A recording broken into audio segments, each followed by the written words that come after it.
두 번째 질문입니다. 우리가 몸을 한번 다쳤을 때 어떤 부분들을 더 생각하고서 트레이닝을 해야 되는지랑 우리가 몸을 한번 다치게 되면은 몸이 이렇게 변화하게 되는 순서들을 이제 교수님 식으로 한번 풀어주시면 되게 좋을 것 같아요. 아무래도 관절을 다친 문제에 대해서 우리가 얘기해야 될 것 같아요. 뭐 제일 좋은 예화가 사례가 발목 접질리는 게 아닐까 네, 생각이 맞아요. 좀 드는데요. 발목을 한번 접질리게 되면 여러분들 아시는 대로 그 몸의 변화부터 말씀을 드리면 일단은 손상이 일어난 거잖아요. 일단은 한번 다치게 됐으면 우리 몸에 일어나는 변화는 일단 그 다친 곳을 고치려고 해요. 그래서 거기다가 이제 백혈구도 깔아주고 뭐 찢어진 부위에 또 섬유 즉 그 찢어졌던 데를 연결해주는, 우리는 이걸 이제 전문 용어로는 섬유 세포다. 거기에 있는 인대 세포가 들어가야 될 거 아니에요. 그렇죠. 혈관도 이제 모세혈관 같이 이렇게 얇은 혈관들이 다시 연결돼야 될 거고요. 그것이 아마 빠르면 네. 이제 24시간 안에 빠르게 일어나는 염증 반응입니다. 그러면 네. 이제 이렇게 일어나고 염증 반응이 붓기도 빠지고 시퍼레졌던 것도 빠지고 통증도 빠지고 이제 뭔가 좀 옛날처럼 되겠죠. 네, 그래서 그걸 우리가 재활이라고 그러는 거죠. 그렇죠. 그리고 재활을 잘 받고 그 안에 찢어졌던 것이 원래대로 잘 원래 같지는 않겠지만 조금 다른 모양으로도 이제 옛날처럼 회복될 거란 말이에요. 네. 근데 이제 문제는 뭐냐면 이제 이렇게 해서 여기서 재활훈련을 하십시오. 이제 거기를 다쳤었으니까 재활훈련 하자. 그런데 재활훈련을 안 해도 지금 제가 말씀드린 거는 다 치유가 되는 거예요. 네. 그런데 문제는 뭐냐면 한번 다쳤기 때문에 네. 다친 부위가 연결됐다고 해도 그 인대라는 이러한 구조물들, 그러니까 인대가 옛날처럼 힘을 쓰는 데는 문제가 있을 거예요. 근데 그거는 그 구조물이 지금 다시 붙은 그 상태도 그렇고 내가 다쳤던 것에 대한 기억. 네. 나 여기 과연 갖다 대면 힘을 예전처럼 쓸 수 있을까? 그러니까 두 가지죠. 지금 붙어있는 상태도 예전 같지는 않고, 그 다음에 내가 마음이 불안하죠. 그렇기 때문에 여기에 이제 이런 마음 상태를 가지고 축구를 다시 한다든지 배드민턴을 다시 한다든지 어디를 달리다가 그 불안한 마음에, 또는 아까 그 상태가 별로 좋지 않은 헐거워진 상태가 두 개가 같이 붙을 경우에는 또다시 부상을 당하겠죠. 네. 그러니까 이제 그것을 이겨내기 위해서 우리는 늘 그 부위를 뭔가 긴장하면서 꽉 붙잡으려고 노력해요. 네. 모든 사람들은. 그러니까 그건 뭘 얘기하려고 그러는 거냐면 거기가 불안해지기 때문에 거기가 뻣뻣해져요. 대부분이 그래요. 한번 다쳤던 부분은 약해져 있고 뻣뻣해져 있어요. 네. 자, 그런데 이제 그거를 재활을 잘 받기가 힘들죠.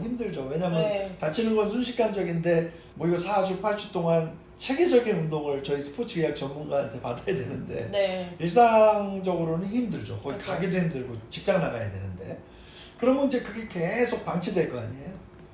그럼 계속 그것이 꽉 붙잡아져 있는 상태, 긴장하는 상태가 기억되듯이 그 관절에 남아있으니까 그 주변에 있는 근육은 뻣뻣한 상태로 방치되어 있고 약한 상태로 방치되어 있는 거죠. 네. 그러면 그거는 뭐냐면 그 주변에 있는 근육, 인대 뭐 이런 다쳤던 부위뿐만이 아니라 얘네들을 감싸고 있는 막이 있어요. 막 이 피부처럼. 그 우리가 그걸 근막이라고 그러는데 얘도 뻣뻣해지고.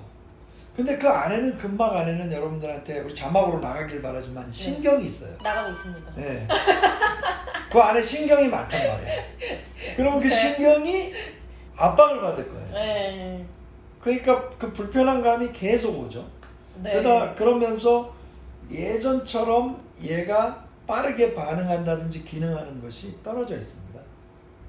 그래서 한번 다치면 뭔가 제대로 운동을 해서 회복하지 않으면 계속 다치게 되는 거죠. 그리고 계속 다친다기보다는 3년 전에 다쳤는 건데도 아직도 물어보면 이쪽으로 쓰려고 그러면 좀 불편하고. 예. 네.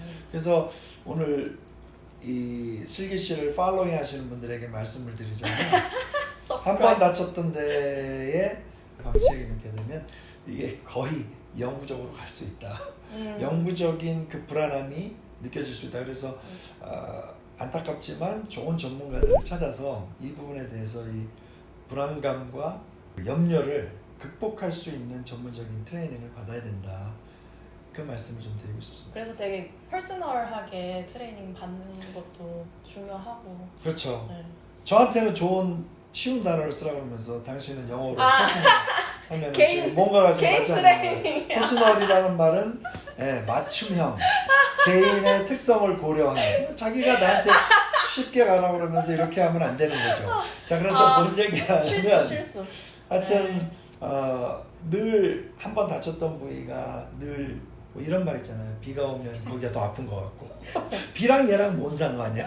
근데 뭔가 이렇게 자꾸 아픈 것 같다는 것은 그만큼 우리가 예민하게 생각한다는 겁니다. 그래서 이러다가 시간이 지나면 괜찮아지겠지라는 것은 경미한 부상은 그럴 수 있다. 네.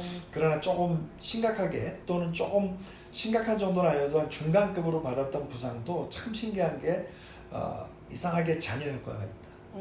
오래 간다. 그래서 그 부분에 대해서 꼭 처리를 해야 된다. 이런 말씀을 드리고 싶습니다.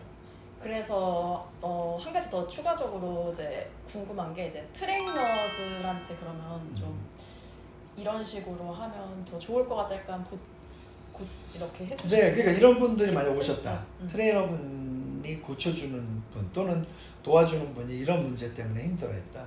그럼 트레이너분들은 전문가잖아요. 그러니까 이런 분들이 예를 들어서 무릎을 다쳤던 분이 스쿼트 동작을 한다, 올라온다 그럴 때 뭔가 얼굴부터 움직임에 그리고 관절에 약간의 불안감이 있는가 이런 것들을 체크하셔야 되거든요. 네. 그래서 뭔가 이 회원님이 거기에 힘을 못 빼고 있는 것 같다. 그러면 자기를 믿고 이제 여기에 힘을 빼고 제가 도와드릴 테니까 여기에 힘을 제대로 넣을 수 있는 방법을 가르쳐 드릴 테니까 그러니까 저를 믿고 한번 따라와 보십시오. 그래서 첫 번째는 아마 그 꽉 붙잡고 오랫동안에 긴장했던 근육을 풀어주는 걸 먼저 해야 되겠죠. 스트레칭이나 네. 근막 이완이나 뭐 이런 것들로 풀어주고 그 다음에 아예 또는 근막 이완 스트레칭이 아니더라도 본인이 정신줄을 놔야 되겠지. 좀 뭔가 나는 여기 이제 괜찮아질 거야 라는 그런 생각을 갖고 그 쓸데없이 힘을 꽉 붙들고 있는 그 관절에서 힘을 빼야 되겠다. 그런 것들을 먼저 하고 그 다음에 이제 천천히 무리하지 않게 그 부위를 강화시켜주는 움직임부터 잘 할 수 있게끔 돕는 그런 체계적인 훈련을 네. 줘야 되겠습니다. 네.